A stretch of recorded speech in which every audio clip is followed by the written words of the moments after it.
Hello दोस्तों, today we will discuss cell.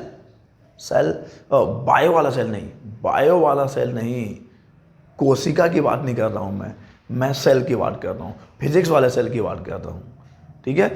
So before starting cell हम लोग ज़रा इसको समझ लें कि ये सोर्स ऑफ ईएमएफ क्या होता है। Source of EMF and what is EMF. ये ईएमएफ क्या है? ईएमएफ होता है electromotive force. Electromotive force it means विद्युत वाहक बल। देखो नाम से ही इसका अर्थ क्लियर हो जाएगा दोस्त। विद्युत वाहक बल, किसी भी सर्किट में, परिपथ में विद्युत को चलाने के लिए जो बल चाहिए वही है ईएमएफ। इसके एकदम प्रॉपर डेफिनेशन पे अभी जाने का कोई मतलब नहीं है। So EMF is electromotive force, that is विद्युत वाहक बल, सोर्स ऑफ ईएमएफ।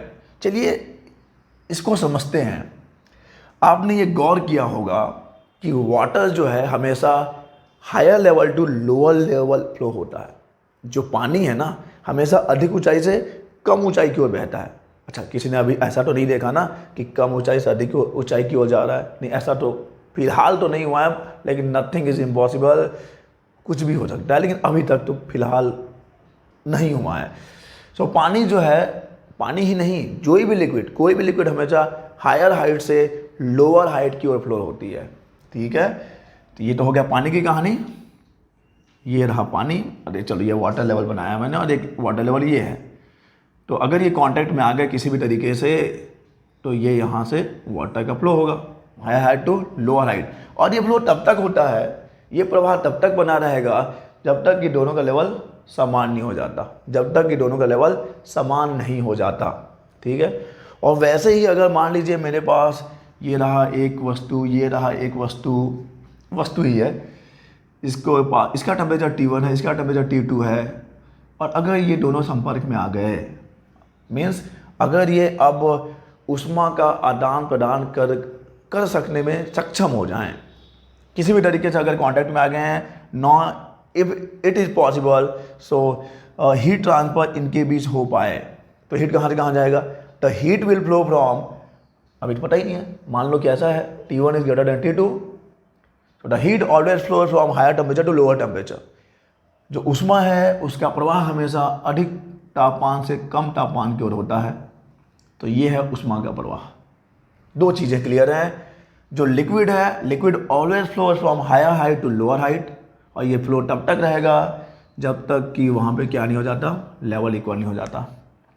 नेक्स्ट, जो ऊष्मा है, ऊष्मा का प्रवाह हमेशा अधिक तापमान से कम तापमान की ओर होता है, और ये भी प्रवाह तब तक ही होगा जब तक कि वहाँ पर दोनों या जितने भी पदार्थ हों उनके तापमान बराबर नहीं हो जाते हैं। ठीक है, ये बात हो गई तरल की, ये बात हो गई ऊष्मा की। हम लोग यहाँ पे आ जाते हैं, अभी यहाँ पे आ जाते हैं। चलिए, ये रहा मेरे पास एक चालक ये है, जो एक चालक ये है, इसका नाम चालक A है, इसका नाम चालक B है, और ये किसी भी तरीके से हमने इसको कनेक्टिंग वायर से चलो कनेक्ट कर दिया है, तो क्या होगा? देखो, जैसे कि यहाँ पे ऊंचाई डिसाइड करता है कि कहाँ से कहाँ को जाएगा पानी, यहाँ पे तापमान डिसाइड करता है कि कहाँ को कहाँ जाएगा ऊष्मा, यहाँ पे डिसाइड करने वाला फैक्टर है electric potential. We already studied about electric potential कि क्या होता है। इलेक्ट्रिक पोटेंशियल ही डिसाइड करता है कि अगर दो कंडक्टर कॉन्टैक्ट में हैं तो चार्ज का प्रवाह किधर से किधर को होगा। The charge always flows from higher potential to lower potential. अधिक विभव से कम विभव की ओर प्रवाह होगा, और ये प्रवाह तभी तक होगा जब, चलो मान लो इसका V1 है और इसका V2 है, एंड यहाँ पे V1 is greater than V2, electric potential of conductor A is greater than electric potential of conductor B। इसका विभव इससे ज़्यादा है, तो अगर ये दोनों कॉन्टैक्ट में आते हैं तो the charge will flow from this body to this body. लेकिन कब तक चाहेंगे तुमको यूं ही? तो तभी तक चाहेंगे जब तक कि प्यार इक्वल नहीं मिल जाता। ऐसा ही होता है, रिलेशनशिप में भी ऐसा ही होता है मेरे भाई। जब तक प्यार नहीं मिलेगा, ज़्यादा प्यार करोगे मर के, जब मिलना चालू हो गया तो फिर अरे रहने दे यार। तो ये फ्लो जो है चार्ज का तब तक होता है जब तक कि दोनों का पोटेंशियल सेम नहीं हो जाता, और एक बार जब पोटेंशियल सेम हो गया चार्ज का फ्लो रुक जाएगा, चार्ज का फ्लो रुक जाएगा। तो ऐसा कैसे चलेगा भैया कि जब चार्ज का फ्लो रुक जाएगा तो फिर कैसे करोगे? आपको तो कंटिन्यूसली फ्लो चाहिए, क्योंकि we know that the flow of charge is electric current, the flow of charge is electric current. और जब वहाँ पे पोटेंशियल इक्वल हो जाता है तो चार्ज का फ्लो रुक जाता है। तो उसके लिए हम लोग को चाहिए होता है सोर्स ऑफ ईएमएफ। ये वही बंदा है जो बोलेगा नहीं भाई चलो कैसे, चलो मान लीजिए कि एक इलेक्ट्रिक सर्किट बना देता हूँ मैं, ये रहा, this is the source of EMF, this is the source of EMF. यही क्या करता है कि इलेक्ट्रिक सर्किट्स के किसी भी दो टर्मिनल्स पे पोटेंशियल डिफरेंस को मेंटेन करके रखता है। क्या बोला है मैंने कि ये जो जिसको आप, मैं यहाँ पे भी प्रॉपर नेम नहीं ले रहा हूँ, ये मैंने बोला है कि सोर्स ऑफ ईएमएफ है, ये है सोर्स ऑफ ईएमएफ जो क्या करेगा, जो इलेक्ट्रिक सर्किट्स या किसी भी मान लो कंडक्टिंग वायर ही है, उनके दो टर्मिनल्स के बीच में पोटेंशियल डिफरेंस को मेंटेन करके रखेगा। क्योंकि जब तक पोटेंशियल डिफरेंस रहेगा तब तक charge will flow from higher potential to lower potential. तो इस सोर्स ऑफ ईएमएफ का काम क्या है? सोर्स ऑफ ईएमएफ जो है ये किसी भी इलेक्ट्रिक सर्किट में या फिर किसी भी कंडक्टर में पोटेंशियल डिफरेंस को मेंटेन करके रखते हैं। टर्मिनल्स के बीच में पोटेंशियल डिफरेंस को मेंटेन करके रखना काम किसका है? Source of EMF. या फिर आप यूं भी बोल सकते हो कि ये जो सोर्स ऑफ ईएमएफ है they will provide energy to the charge, और चार्ज के नाम पे इलेक्ट्रॉन, क्योंकि वही है बहती हवा सा, बाकी तो कोई बहता नहीं है। तो हम लोग बात करेंगे इलेक्ट्रॉन की। तो सोर्स ऑफ ईएमएफ इलेक्ट्रॉन्स को एनर्जी प्रोवाइड करता है, उचकाता है, या यूँ बोलें कि उंगली करता है कि चलो भाई चलो बढ़ो आगे और दिल्ली चलो। दिल्ली तो नहीं जाना है, खैर निकलिए आप आगे बढ़िए, आप उस सर्किट में आगे बढ़िए, ठीक है। तो क्या कहना है इसका? सोर्स ऑफ ईएमएफ का कहना है कि बेटा तुम संघर्ष करो, हम तुम्हारे साथ हैं। तो ये है सोर्स ऑफ ईएमएफ। तो सिंपल सा सोर्स ऑफ ईएमएफ क्या हो जाएगा? सोर्स ऑफ ईएमएफ होता है जो किसी भी इलेक्ट्रिक सर्किट में इलेक्ट्रिक पोटेंशियल को मेंटेन करके रखेगा, या भी एनर्जी प्रोवाइड करेगा चार्जेस को कि तुम आगे बढ़ो सर्किट में घूमने के लिए। काश हमारे पास भी कोई ईएमएफ का सोर्स होता, पापा तो अब नहीं देते हैं पैसा चाहिए घूमने के लिए, ठीक है। तो ये एनर्जी देता है भाई, ये इलेक्ट्रॉन्स को चार्जेस को एनर्जी प्रोवाइड करेगा कि चलो तुम आगे बढ़ो। This is source of EMF. तो मोस्ट कॉमन ईएमएफ सोर्स आप पढ़ते हो दैट इज सेल। अभी देखेंगे अब क्या होता है सेल। तो चलिए स्टार्ट करते हैं सेल को। सेल, तो सेल क्या है? सेल या ये बायो वाला सेल नहीं, मैं फिर बता रहा हूँ, मत बोलना कोशिका है the fundamental unit of life, नहीं मेरे भाई, वो तुम बायो में पढ़ो। यहाँ पे फिजिक्स में देखते हैं सेल क्या होता है। सेल इज अ डिवाइस, बिल्कुल सही सुन रहे हो भाई, ये भी एक डिवाइस ही है। Cell is a device in which chemical energy converts into electrical energy. Again वही है, क्या है कि energy can neither be created nor be destroyed, it can only be transform from one form to another form. ऊर्जा को न तो उत्पन्न किया जा सकता है और न ही नष्ट किया जा सकता है, केवल इसका रूपांतरण हो सकता है। तो सेल में भी मैं ये नहीं बोल रहा कि वहाँ पे एनर्जी उत्पन्न हो रहा है, वहाँ पे एनर्जी का केवल ट्रांसफॉर्मेशन चल रहा है, रूपांतरण हो रहा है। तो उस डिवाइस में, ये जो सेल नामक डिवाइस है, उसमें केमिकल एनर्जी कन्वर्ट होती है इलेक्ट्रिकल एनर्जी में। अब इलेक्ट्रिकल एनर्जी फर्दर किस में कन्वर्ट होगी वो बात की बात है, लेकिन सेल के अंदर जो है केमिकल एनर्जी कन्वर्ट होता है इलेक्ट्रिकल एनर्जी में। So cell is a device in which chemical energy converts into electrical energy, ठीक है। अभी इसका काम क्या है? देखो यार, अभी मैंने बात की थी सोर्स ऑफ ईएमएफ की, तो ये सोर्स ऑफ ईएमएफ ही है। कैसे? ये रहा मेरे पास एक कंडक्टर है, तो कंडक्टर ही, कॉपर वायर है, एल्यूमिनियम वायर है, सिल्वर वायर है, जो भी है, लेकिन करंट तो फ्लो नहीं हो रहा है। क्यों नहीं हो रहा है भाई? क्योंकि इस वाले एंड का और इस वाले एंड का पोटेंशियल हो गया है सेम, और जब पोटेंशियल सेम हो जाएगा तो किसी भी टाइप का प्रवाह वहाँ पे नहीं होगा, और जब प्रवाह नहीं है, फ्लो नहीं है, तो किसको बोलोगे आप? करंट। तो हम लोग को क्या करना है, इन टर्मिनल्स के बीच में आपको क्रिएट करना है पोटेंशियल डिफरेंस, और ये काम इसी का तो है, ये लगा दिया। और ये क्या करेगा, एक टर्मिनल को हाई पोटेंशियल पे और एक टर्मिनल को लो पोटेंशियल पे, या फिर ये बोले, आप ये बोल सकते हो कि ये इलेक्ट्रॉन्स को एनर्जी प्रोवाइड कर देगा, उंगली कर देगा कि चलो आगे बढ़ो, चलो आगे बढ़ो।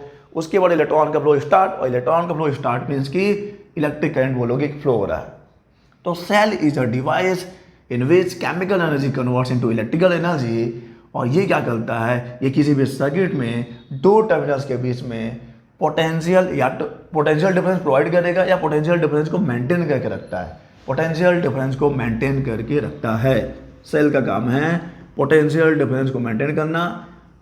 सिंपली आप ये बोलो यार, एनर्जी प्रोवाइड करता है इलेक्ट्रॉन्स को आगे बढ़ने के लिए, सर्किट में घूमने के लिए, ठीक है। तो ये है सेल। अब सेल के टाइप्स की बात करते हैं। सेल के टाइप्स में हम लोग देख लेते हैं, सेल होता है दो टाइप्स का, primary cell and secondary cell. Secondary cell, primary यानी कि प्राथमिक, और सेकेंडरी यानी कि हो जाएगा द्वितीयक।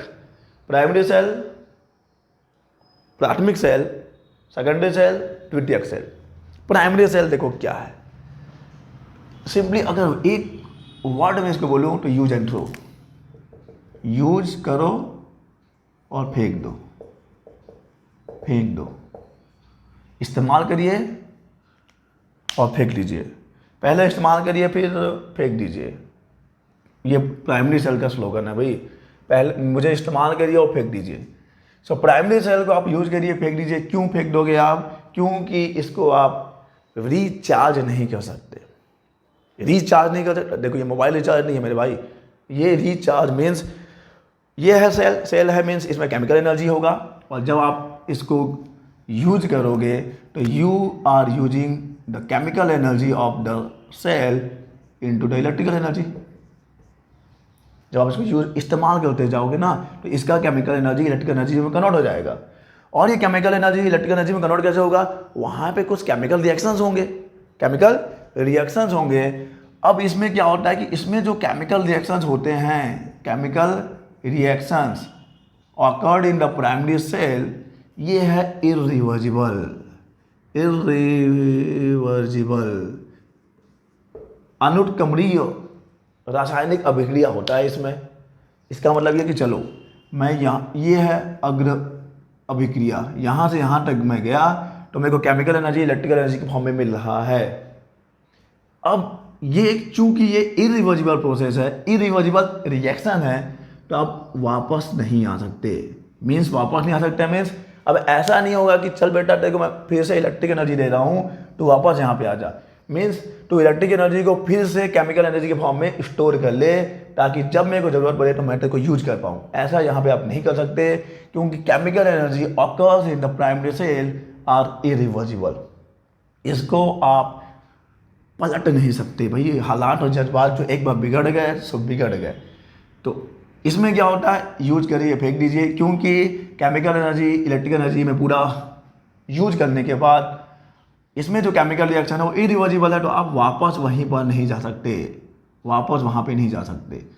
यहाँ से यहाँ तक आपको मिल गया केमिकल एनर्जी इलेक्ट्रिकल एनर्जी के फॉर्म में, जो भी केमिकल रिएक्शंस हुए हैं सो हुए हैं। अब आपको एक्सटर्नली अगर बोलो कि चलो मैं इलेक्ट्रिक एनर्जी दे के इसको फिर से वापस ले आता हूँ, तो ऐसा पॉसिबल नहीं है। सिंपली आप इसको रिचार्ज नहीं कर सकते, जब रिचार्ज नहीं कर सकते तो री यूज भी नहीं कर सकते। That is primary cell. Okay, use and throw, use करो फेंक दो। सेकेंडरी सेल ये है रीयूजेबल, रीयूजेबल, पुनः इस्तेमाल करिए, आप इनको पुनः इस्तेमाल करिए, बिल्कुल सही। सेकेंडरी सेल रीयूजेबल है, रीयूजेबल है तो कैसे है भाई, क्या इसमें केमिकल एनर्जी इलेक्ट्रिक एनर्जी में कन्वर्ट नहीं होगा क्या? देखो यार, इसमें भी केमिकल एनर्जी का ट्रांसफॉर्मेशन होगा इलेक्ट्रिक एनर्जी में, यहाँ पे भी केमिकल रिएक्शंस होंगे, केमिकल रिएक्शंस होगा तभी तो एनर्जी प्रोड्यूस होगा। लेकिन होगा ये कि यहाँ पे जो केमिकल रिएक्शंस होते हैं they are reversible, reversible reaction होगा यहाँ पे। मीन्स अगर मैंने यूज किया है बैटरी को तो यहाँ से यहाँ तक गया हूँ मैं, उसके बाद अगर मैं एक्सटर्नल सोर्स से इसको फिर से इलेक्ट्रिसिटी दूं तो ये क्या करेगा, फिर से उस इलेक्ट्रिक एनर्जी को केमिकल एनर्जी के फॉर्म में स्टोर कर लेगा। मीन्स सेकेंडरी सेल में जो केमिकल रिएक्शंस ऑकर होता है दे आर रिवर्जिबल। मीन्स उसको जहाँ से चले हो वापस आप वहाँ पे रिवर्स डायरेक्शन में आप जा सकते हो, पुनः उसी जगह पे पहुँच सकते हो। आप नहीं पहुँचोगे, आपका सेल उसी स्टेट में आ जाएगा। ठीक है, तो फॉरवर्ड डायरेक्शन में आपको क्या मिल रहा है, chemical energy electric energy form में मिल रही है। और जब आप उसको फिर से इलेक्ट्रिक एनर्जी दोगे, मीन्स रिचार्ज करोगे, तो ये इलेक्ट्रिक एनर्जी वहाँ पर फिर से स्टोर हो जाएगा केमिकल एनर्जी के फॉर्म में। तो हो क्या रहा है, यहाँ पे जो केमिकल रिएक्शन हो रिवर्जिबल है, वापस आ सकता है। तो एक्चुअली में ये क्या कर रहा है, यहाँ पे ना ये ना एनर्जी को स्टोर करके रख ले रहा है, एनर्जी को इकट्ठा करके रख ले रहा है। और इसलिए that's why it is also known as accumulator.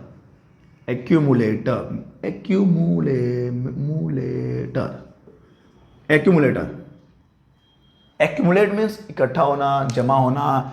तो सेकेंडरी सेल को आप एक्यूमुलेटर भी बोल सकते हो क्योंकि एनर्जी को इकट्ठा करके रखा है। तो यह है प्राइमरी सेल। सेकेंडरी एग्जाम्पल देखना भूल गए, प्राइमरी सेल का एग्जाम्पल है वोल्टाइक सेल, उसके बाद लैक्लेंसी, जो पढ़ना है अभी आपको, ये तो सिलेबस में है, लैक्लेंसी सेल, डेनियल सेल भी नहीं है आपके सिलेबस में। डेनियल सिलेबस में आपका जो ACF का सिलेबस है उसमें डेनियल सेल नहीं है, वोल्टाइक भी नहीं, हम लोग यहाँ पढ़ेंगे बस लैक्लेंसी सेल। और लैक्लेंसी सेल का ही एक दूसरा रूप है जो कि है ट्राई सेल, इसको भी देख लेंगे हम लोग। तो लैक्लेंसी सेल और dry cell, Daniell cell, voltaic cell, ये प्राइमरी सेल है। सेकेंडरी सेल में आपका एग्जाम्पल यहाँ पे जो है एक्यूमुलेटर पढ़ेंगे, लेड एक्यूमुलेटर।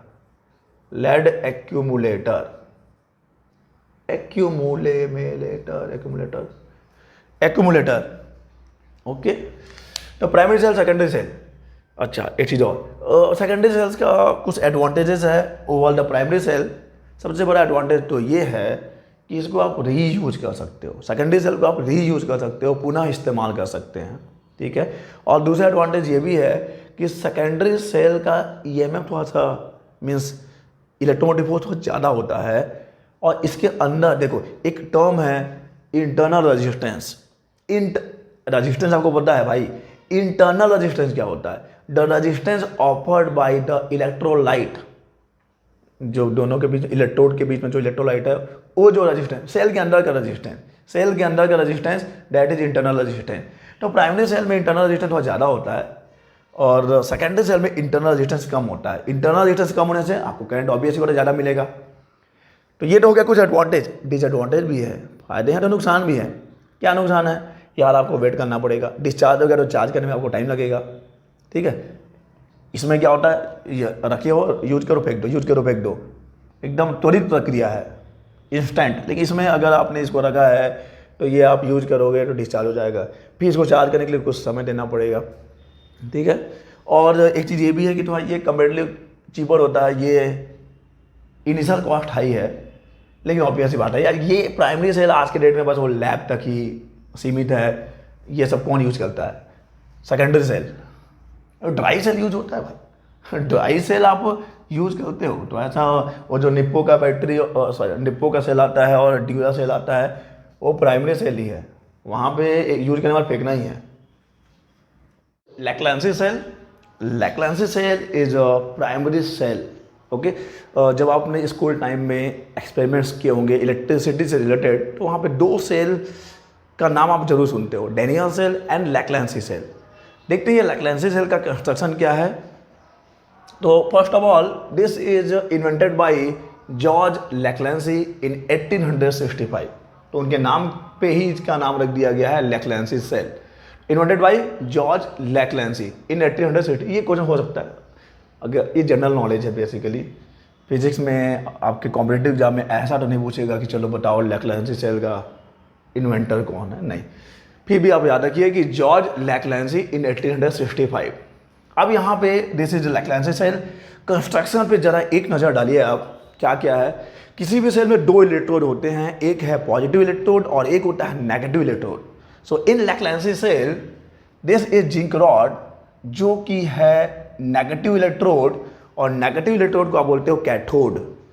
तो ये क्वेश्चन बन सकता है कि लैक्रेंसी सेल में कैथोड और एनोड, तो लैक्रेंसी सेल में जो कैथोड है that is zinc rod, negative electrode is zinc rod, और जो पॉजिटिव इलेक्ट्रोड है दैट इज कार्बन रॉड। ये जो दिख रहा है ये कार्बन रॉड है, positive terminal, negative terminal, negative electrode है यहाँ पे जिंक रॉड यानी कि कैथोड है जिंक रॉड, और जो पॉजिटिव इलेक्ट्रोड है यानी कि जो एनोड है वो है कार्बन रॉड। लेकिन कार्बन रॉड कुछ चीज़ों से घिरा है दैट इज MnO2+C। ये जो है ये एक जो बाहर में ये आपका लाइन दिख रहा है एक पॉट होता है, पोरस पॉट में उसमें ऑब्वियस बात है होल्स होंगे बहुत सारे, दिखता नहीं है दिखता नहीं है लेकिन होंगे। तो ये जो है आपका एक पोरस पॉट, उस पोरस पॉट के अंदर है MnO2+C कोल, MnO2+C यहाँ पर है MnO2+C और उसके अंदर है कार्बन रॉड। ठीक है, ये MnO2 का क्या फंक्शन है देख लेंगे हम लोग।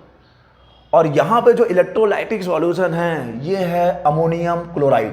तो तीन चीज़ें आपको तो महत्वपूर्ण याद ही रखना है कि एनोड क्या होता है, कैथोड क्या है, और यहाँ पर इलेक्ट्रोलाइट कौन सा यूज करते हैं।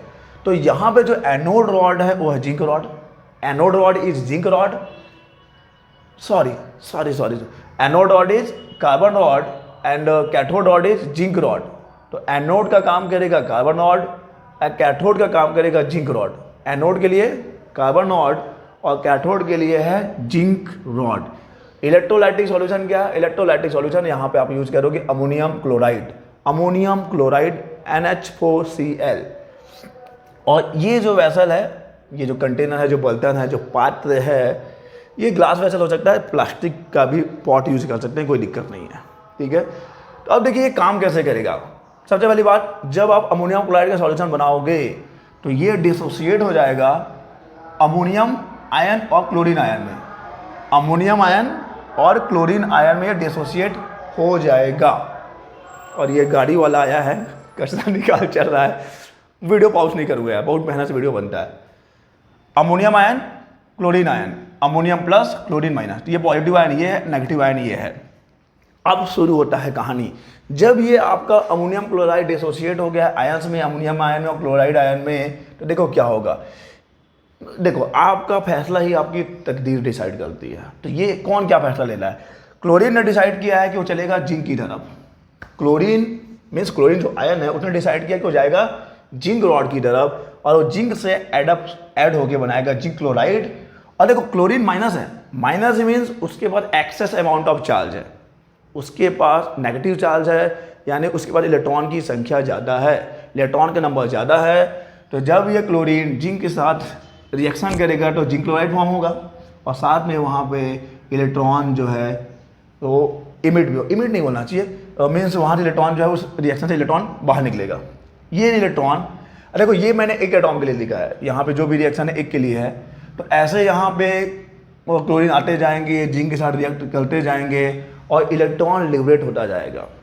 तो ये देखो जब यहाँ पे इलेक्ट्रॉन आता जाएगा तो जिंक रॉड पे क्या हो रहा है, जिंक रॉड पे इलेक्ट्रॉन का नंबर बढ़ता जा रहा है, इलेक्ट्रॉनों की संख्या वहाँ पे बढ़ती जा रही है, मतलब नेगेटिव चार्ज वहाँ पे इंक्रीज हो रहा है।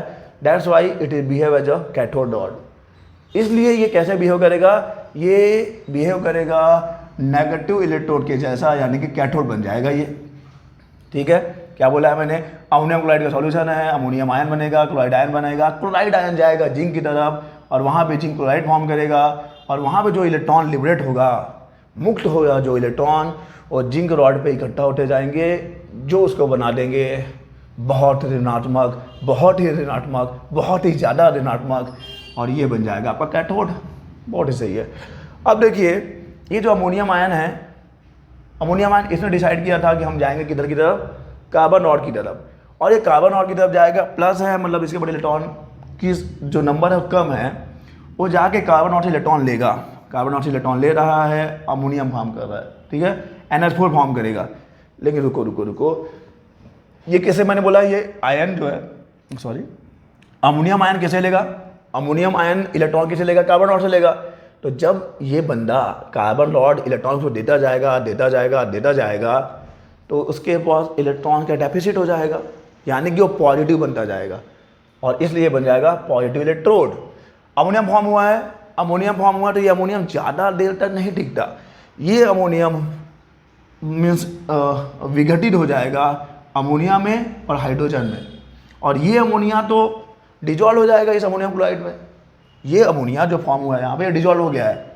अब ये हाइड्रोजन H2 जो है, आपको पता है H2 गैस है, ये आपके इस इलेक्ट्रोलाइट में बबल्स के फॉर्म में दिखेगा।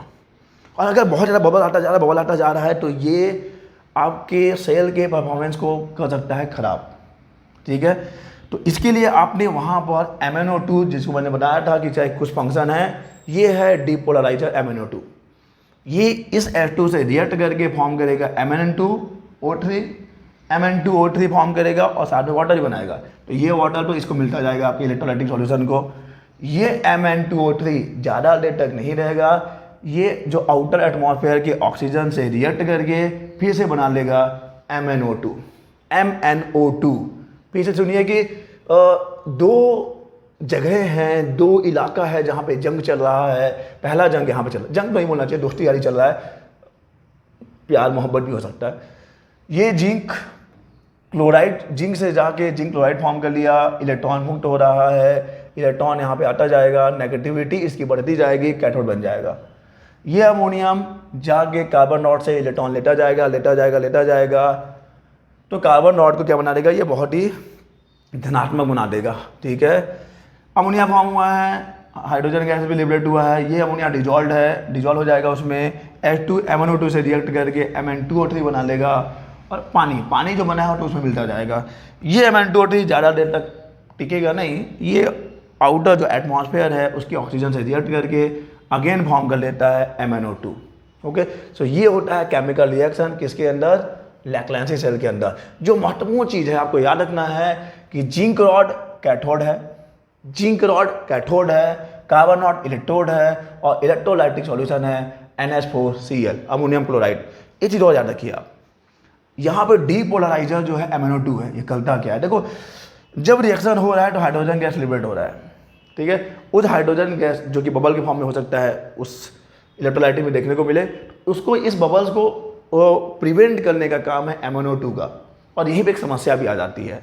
समस्या क्या आ जाती है कि जब आप यूज़ करोगे लैक्रेंसी सेल को, तो ये तो हाइड्रोजन गैस लिबरेट हो रहा है, और ये MnO2 सॉलिड के फॉर्म में है, तो ये जिस रेट से इसको प्रिवेंट कर रहा है उससे ज़्यादा रेट से क्या है, ये आपका H2 लिबरेट होता है, जिससे आपका सेल का परफॉर्मेंस कुछ समय के बाद कम हो सकता है।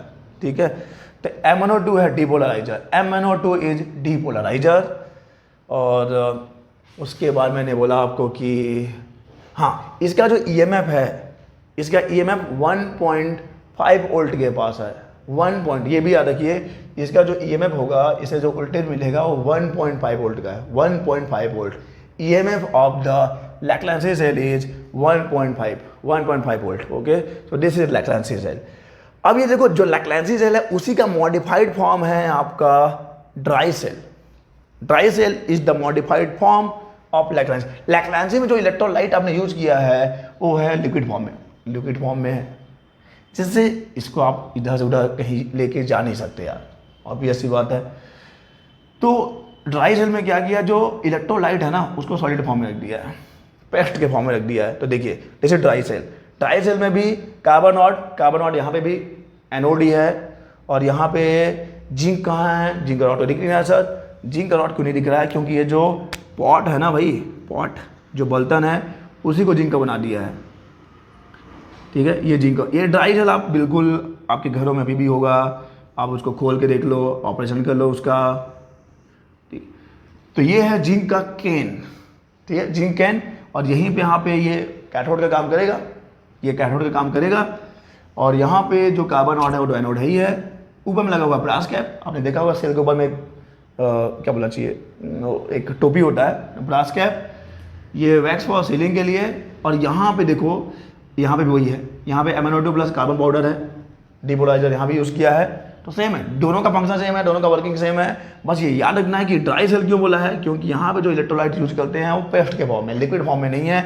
Ammonium chloride plus ZnCl2, ammonium chloride plus ZnCl2 का पेस्ट यूज किया है, और तो कुछ बनाने वाली चीज़ है नहीं। बस ये याद रखना कि यहाँ पे कार्बन नॉट, तो यहाँ भी NOD है, और जिंक केन जो है वो कैथोड है, तो जो भी वर्किंग है जो भी है सब इसका लेक्लारी सेल के जैसे ही है, बस यहाँ पे जो इलेक्ट्रोलाइट है वो पेस्ट के फॉर्म में है, बाकी सब चीज़ वैसा ही है। तो ये है आपका लेक्लांसी सेल, ड्राई सेल। ओके, तो आप जो भी अभी यूज़ करते हो ड्राई सेल ही है। Okay, so this is Leclanche cell. चलो आगे हम लोग देखते हैं सेकेंडरी सेल को, और सेकेंडरी सेल में हम लोग देख लेते हैं लेड एक्यूमुलेटर को, lead accumulator. So next is lead accumulator. Okay, तो जैसा आपको पता है this is secondary type of cell. तो चलिए देखते हैं लेड एक्यूमुलेटर का कंस्ट्रक्शन क्या है और ये कैसे काम करता है। So this is the lead accumulator. यहाँ पे 2 डायग्राम बनाया है आपको, देखो इसमें क्या क्या होगा। First of all it is invented by Plante in 1860, ठीक है, invented by Plante in 1860 but modified by Faure 1881।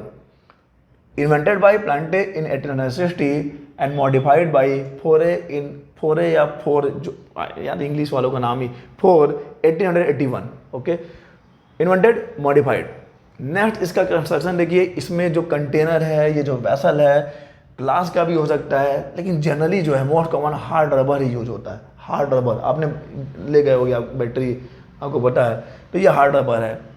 और यहाँ पे जो इलेक्ट्रोलाइटिक सॉल्यूशन है that is dilute sulphuric acid. यहाँ पे डाइल्यूट सल्फ्यूरिक एसिड यूज करेंगे जिसका कि रिलेटिव डेंसिटी 1.24 है। सर अभी आप रिलेटिव डेंसिटी कहाँ से ले आए, इंपॉर्टेंस है इसलिए लिखा है वहाँ पे। डाइल्यूट सल्फ्यूरिक एसिड, यहाँ पे इलेक्ट्रोलाइट है, 2 लेड के प्लेट्स हैं जिसको बोलते हैं ग्रिड्स।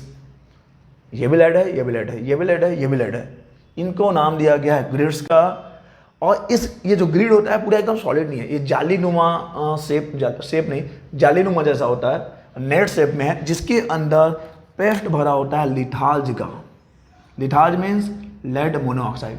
लेड मोनोऑक्साइड का पेस्ट है किसके अंदर, उस ग्रिड्स के अंदर। तो क्या क्या बताया मैंने, invented by Plantae, modified by फोरे, एंड इसका जो कंटेनर है वो हार्ड रबर का हो सकता है, ग्लास भी हो सकता है।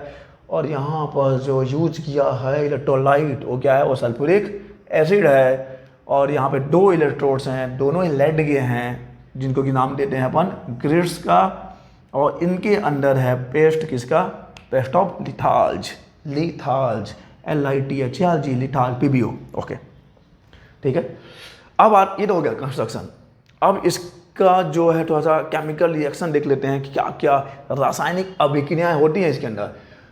देखो यार, ये बैटरी है सेकेंडरी टाइप, यानी कि आप इसको रीयूज कर सकते हो, रिचार्ज कर सकते हो। तो पहले देखो, सबसे पहले हम लोग बात कर लेते हैं बिफोर चार्जिंग।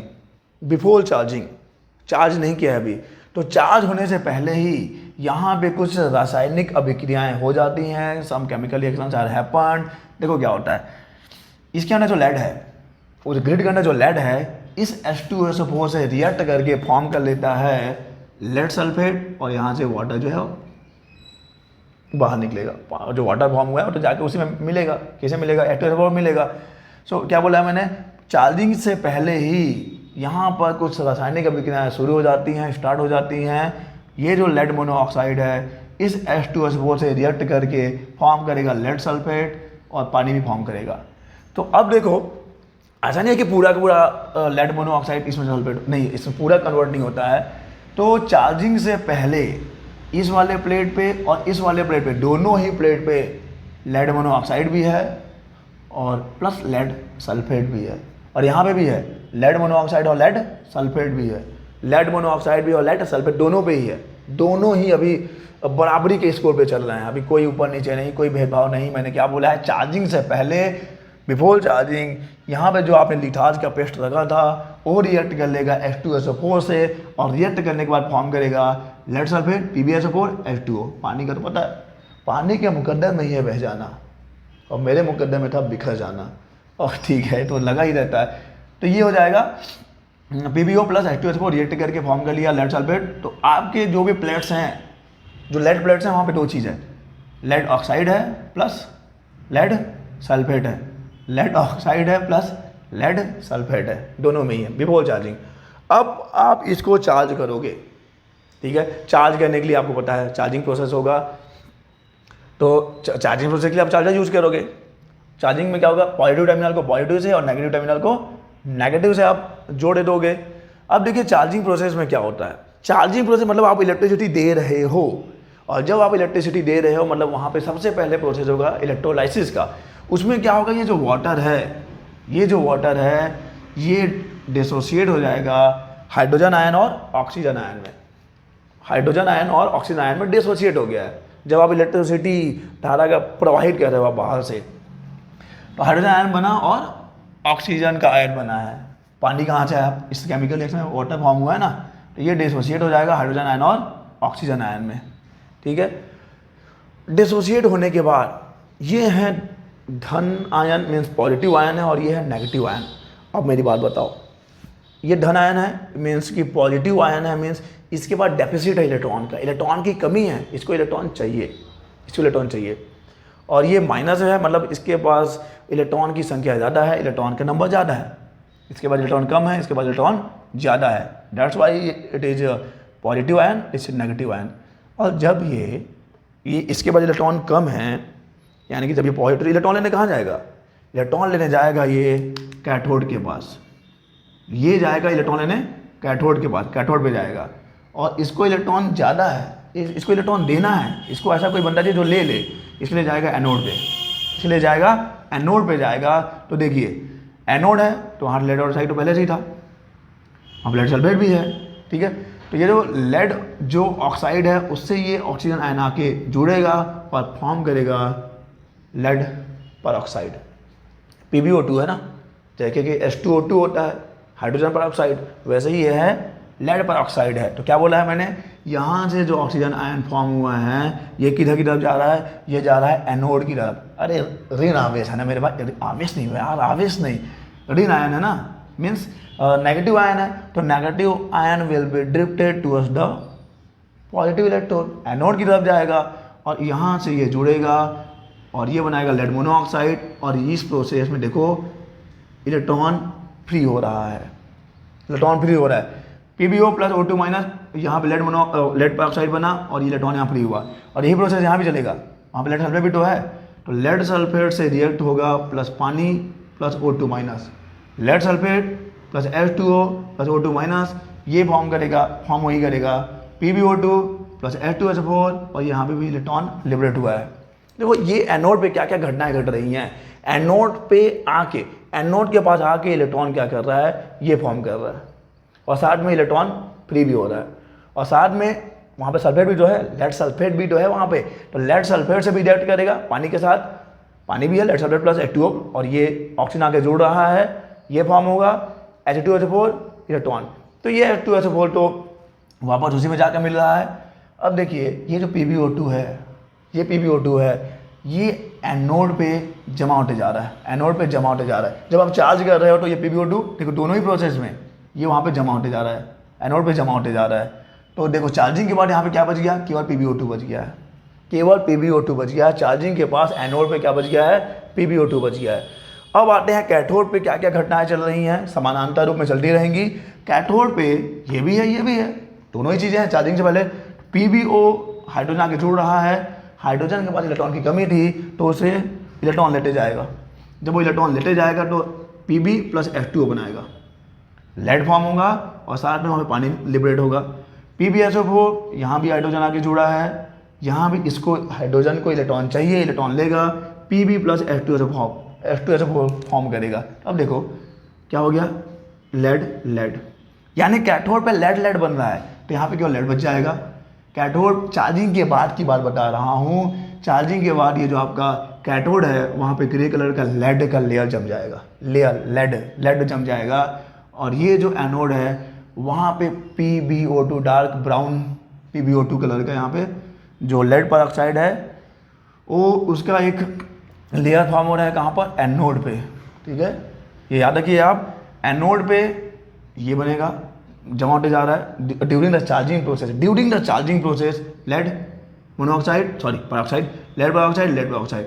और याद रखना कि इस प्रोसेस में इलेक्ट्रॉन जमा होते जा रहा है, एनोड पे इलेक्ट्रॉन बढ़ते जा रहा है, इलेक्ट्रॉनों की संख्या चकाचक नहीं, क्या बोलते थे वो मनिंदर सिंह जब कमेंट्री करते थे, क्या बोलते थे भाई, खचाखच स्टेडियम भरा हुआ, तो यहाँ पे इलेक्ट्रॉन बढ़ते जा रहा है, एनोड पे इलेक्ट्रॉन बढ़ते जा रहा है, कैथोड से इलेक्ट्रॉन, ये हाइड्रोजन को इलेक्ट्रॉन चाहिए, ले किससे रहा है, ले तो इसी से रहा है ना, इलेक्ट्रॉन लेटे जाएगा, तो अब यहाँ पे इलेक्ट्रॉन की कमी हो रही है, लेट फॉर्म होगा। तो ये था चार्जिंग प्रोसेस। तो चार्जिंग के बाद की जो प्रक्रिया है मेरे भाई, चार्जिंग के बाद क्या क्या हो गया है, चार्जिंग के बाद परिवर्तन क्या हुआ है, इस प्लस के बाद बस ये बच गया है, इस माइनस पे बस ये बच गया है। अच्छा, और PbO2 जो है साथ में वहाँ पे इलेक्ट्रॉन भी है और यहाँ पे इलेक्ट्रॉन की तो इलेक्ट्रॉन की कमी आ जाएगी। ये क्लियर हो गया, ये चार्ज हो गया। चार्ज कब होगा, देखो इस प्रोसेस में भी H2SO4 फॉर्म हो रहा है, इस प्रोसेस में भी H2SO4 फॉर्म हो रहा है, दोनों ही प्रोसेस में H2SO4 निकल रहा है। तो इससे क्या होता है कि ये जो है यहाँ पे मैंने बोला था कि इसकी स्पेसिफिक ग्रेविटी 1.24 है। जब H2SO4 फॉर्म होता जाएगा, H2SO4 फॉर्म होता जाएगा, तो एक टाइम आएगा जब उसकी स्पेसिफिक ग्रेविटी बढ़ जाएगी। स्पेसिफिक ग्रेविटी ही रिलेटिव डेंसिटी है, और जब वो रिलेटिव डेंसिटी 1.25 हो जाएगा तो आपका जो एक्यूमुलेटर है, जो आपका सेल है, पूरा चार्ज हो जाएगा, कंप्लीटली चार्ज। जब रिलेटिव डेंसिटी कितना आ गया, 1.25 आ गया, और इस समय इसका जो वोल्टेज है 2.2 वोल्ट के पास होता है, 2.2 वोल्ट के आसपास है, इसका EMF 2.2 वोल्ट के आसपास है। हो गया चार्ज, यूज करते हैं। अब डिस्चार्जिंग प्रोसेस, डिस्चार्ज अपने आप नहीं होगा, यूज करेंगे हम। अब देखो डिस्चार्जिंग करोगे, डिस्चार्जिंग प्रोसेस करेंगे तो देखो क्या होगा। अभी वहाँ पे क्या है, PbO2 है, पॉजिटिव प्लेट जिसको बोला है मैंने, जिसको एनोड बोला है, वहाँ पे PbO2 है। और जब आप यूज करते हो तो केमिकल रिएक्शन उल्टा होगा। मैंने बोला था ना कि सेकेंडरी सेल में क्या होता है, इरिवर्सिबल प्रोसेस होता है। तो पहले हाइड्रोजन कहाँ गए थे, हाइड्रोजन साहब गए थे कैथोड के पास, अब वो किसके पास आएंगे, अब हाइड्रोजन साहब आएंगे किसके पास, पॉजिटिव प्लेट के पास। हाइड्रोजन आके जुड़ेगा, और जो इलेक्ट्रॉन, देखो हाइड्रोजन को इलेक्ट्रॉन चाहिए, साला बहुत मतलबी आदमी है ये, इसको इलेक्ट्रॉन चाहिए। पहले इलेक्ट्रॉन वहाँ से मिला था, तो कैथोड से मिला था इलेक्ट्रॉन, तो कैथोड के पास गया। अब इलेक्ट्रॉन किसके पास मिल रहा है, अब साले को इलेक्ट्रॉन मिल रहा है उस पॉजिटिव प्लेट से, क्योंकि वहाँ पे इलेक्ट्रॉन उत्पन्न हो रहे थे, बन रहे थे, तो वहाँ से जाकर इलेक्ट्रॉन लेगा, साले को बस इलेक्ट्रॉन चाहिए। तो ये इलेक्ट्रॉन लेटा गया, और जब इलेक्ट्रॉन लेटा गया है तो क्या फॉर्म किया है, फिर से यहाँ फॉर्म हो गया है लेड ऑक्साइड, लेड मोनोऑक्साइड, और पानी फॉर्म हुआ है।